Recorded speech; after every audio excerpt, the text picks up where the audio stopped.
Saudara-saudari terkasih di dalam Tuhan Yesus Kristus, semoga kita semua dalam keadaan sehat bersama keluarga.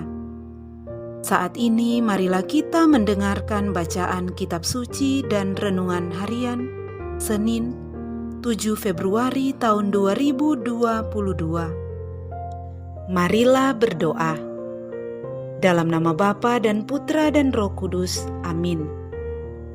Allah Bapa yang penuh kasih, pada saat ini kami akan membaca dan merenungkan firman-Mu. Kami mohon, bukalah hati kami, agar kami dapat hidup seturut dengan firman-Mu. Demi Kristus Tuhan dan pengantara kami. Amin. Bacaan pertama. Bacaan dari kitab pertama Raja-Raja.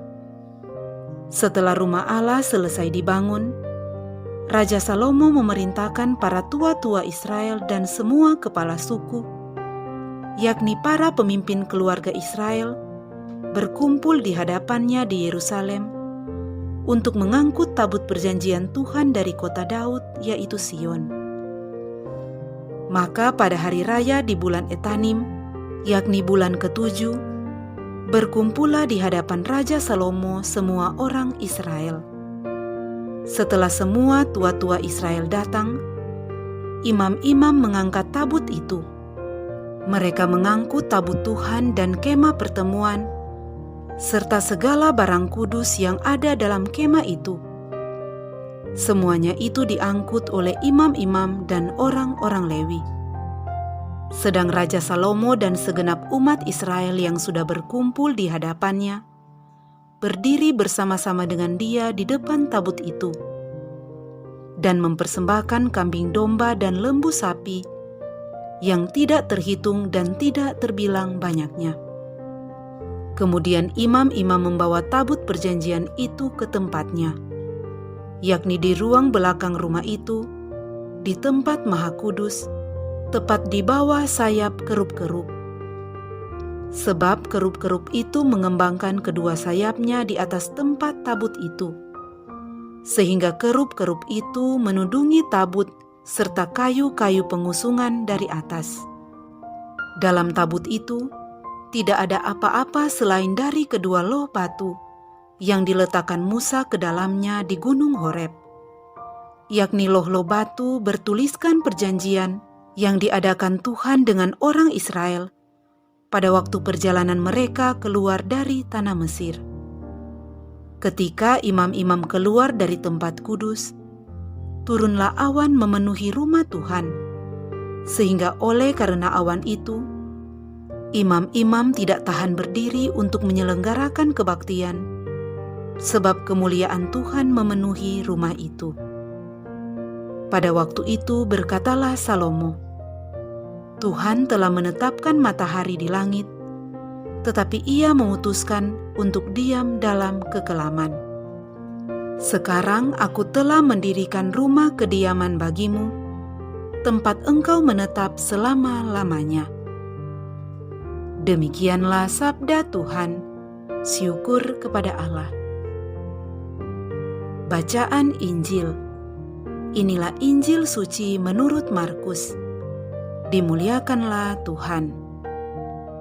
Pada suatu hari, Yesus dan murid-muridnya mendarat di Genesaret dan berlabuh di situ. Ketika mereka keluar dari perahu, orang segera mengenal Yesus. Maka berlari-larilah mereka ke seluruh daerah itu dan mulai mengusung orang-orang sakit di atas tilamnya kepada Yesus, di mana saja kabarnya ia berada.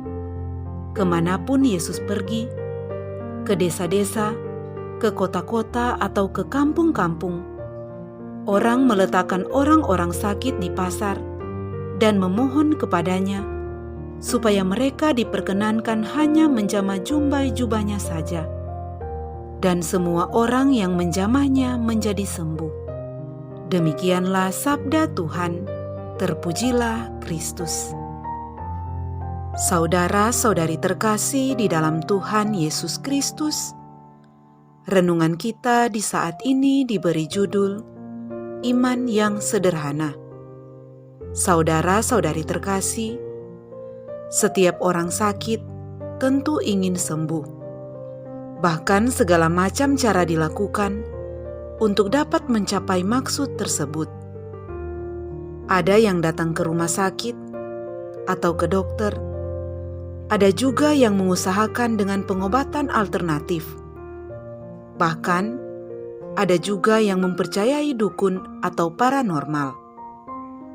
Sebagai orang beriman, seharusnya kita meyakini bahwa Tuhan Yesus dapat membantu kita untuk menghadapi semua penyakit yang kita alami. Saudara-saudari terkasih, dalam Injil hari ini dikisahkan, dengan berbondong-bondong orang banyak datang kepada Yesus, membawa orang-orang sakit, sebab mereka telah mengenal Tuhan Yesus. Kita melihat bahwa aspek iman dari orang yang ingin mendapat kesembuhan sangat menentukan. Mereka percaya bahwa dengan menyentuh atau menjamah jubah Yesus, maka mereka akan sembuh. Bukankah hal ini sangat sederhana? Meskipun demikian, iman mereka sangat kontras dengan iman murid-murid. Kita melihat bahwa saat itu tidak ada pengajaran firman Tuhan, juga tidak ada mujizat, tetapi mereka percaya kepada Yesus. Maka Yesus pun kemudian memberikan kesembuhan kepada mereka. Saudara-saudari terkasih, tidak semua orang memiliki iman sesederhana itu.